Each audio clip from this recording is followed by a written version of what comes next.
Capítulo 7. Comparaciones bíblicas que explican la unión con Cristo.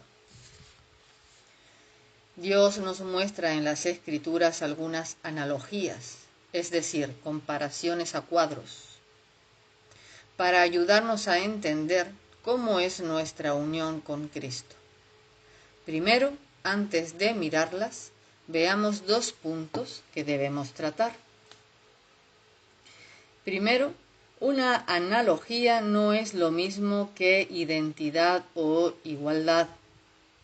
Es decir, no se puede decir que cada uno de los aspectos de la comparación o cuadro son ciertos en cuanto a la unión del creyente con Cristo.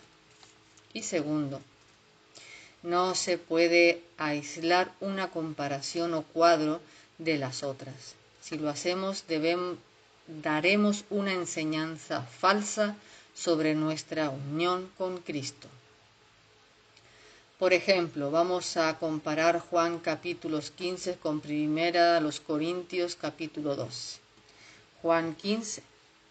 Nuestra unión con Cristo se compara aquí con una planta de vid y sus ramas.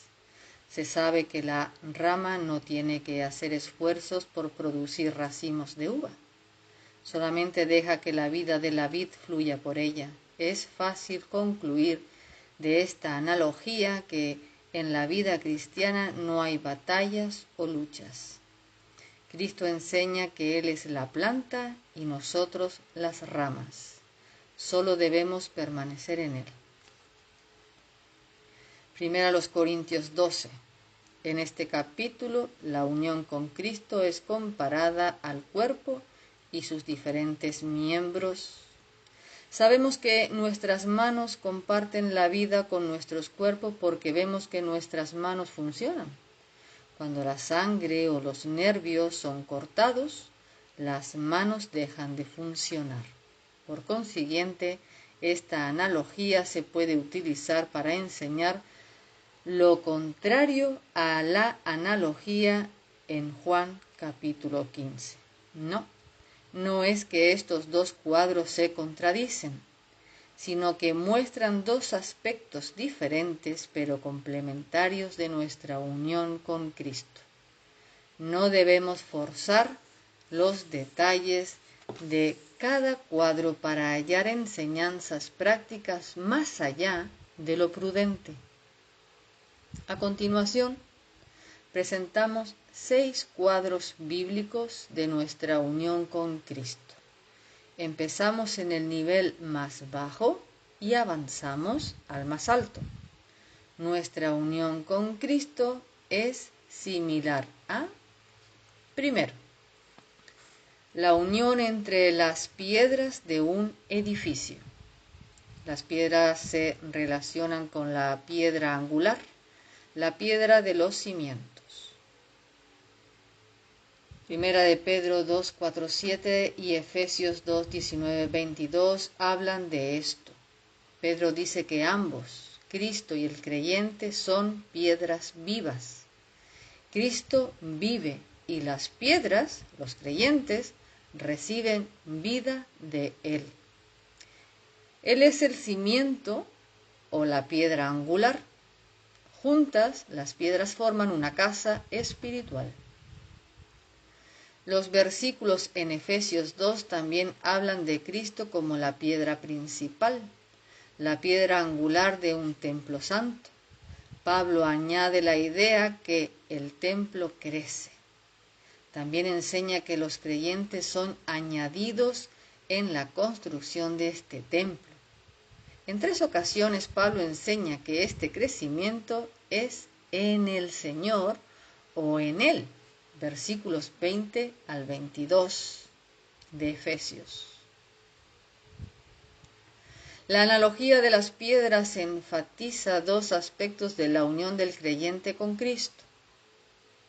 Primero, como una piedra nunca llega a ser otra piedra, sino que permanece como es, pero en relación con las demás.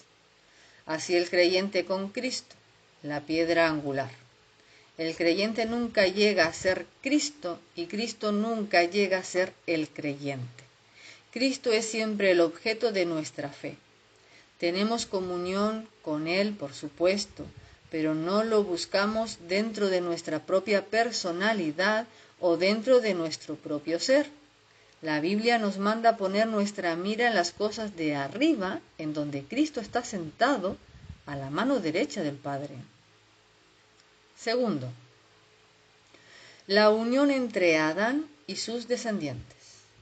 Esta unión se enseña en Romanos 5, 12, 21 y varios pasajes en 1 Corintios 15.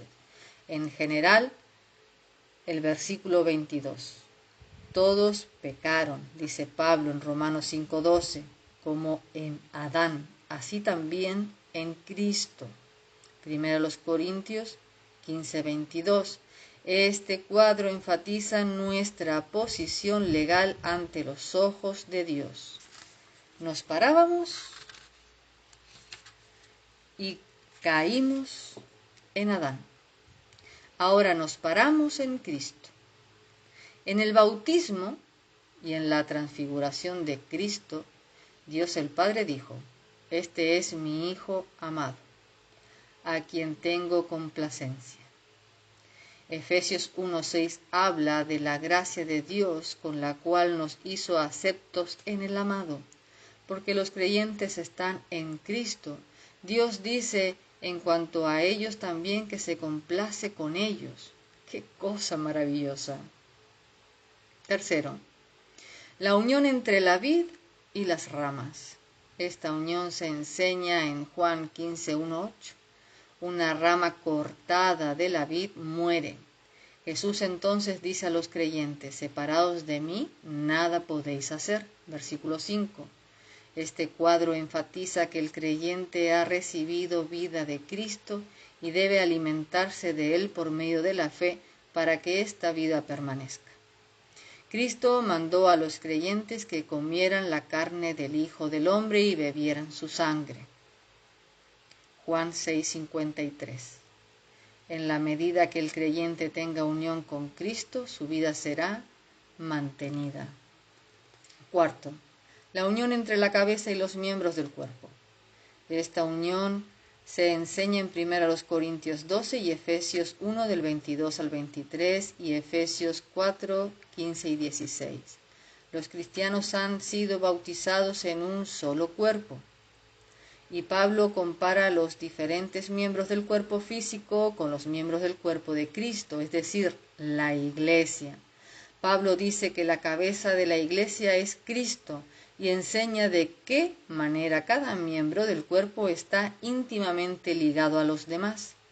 En Colosenses 2:19, Pablo muestra cómo todas las partes del cuerpo están relacionadas con la cabeza. Este cuadro enfatiza que la cabeza y el cuerpo son un solo organismo. No pueden separarse. Esto es un gran misterio, pero a la luz de Efesios 1, 22 y 23, tenemos que decir que Cristo no está completo sin su cuerpo, la Iglesia. Quinto, la unión entre un esposo y su esposa. Efesios 5, 22, 23. Es el pasaje primordial en el que se muestra esta clase de unión. Los esposos son dos personas distintas, pero sin embargo con frecuencia el uno sabe lo que el otro está pensando. Al compartir el amor, sus espíritus se comunican.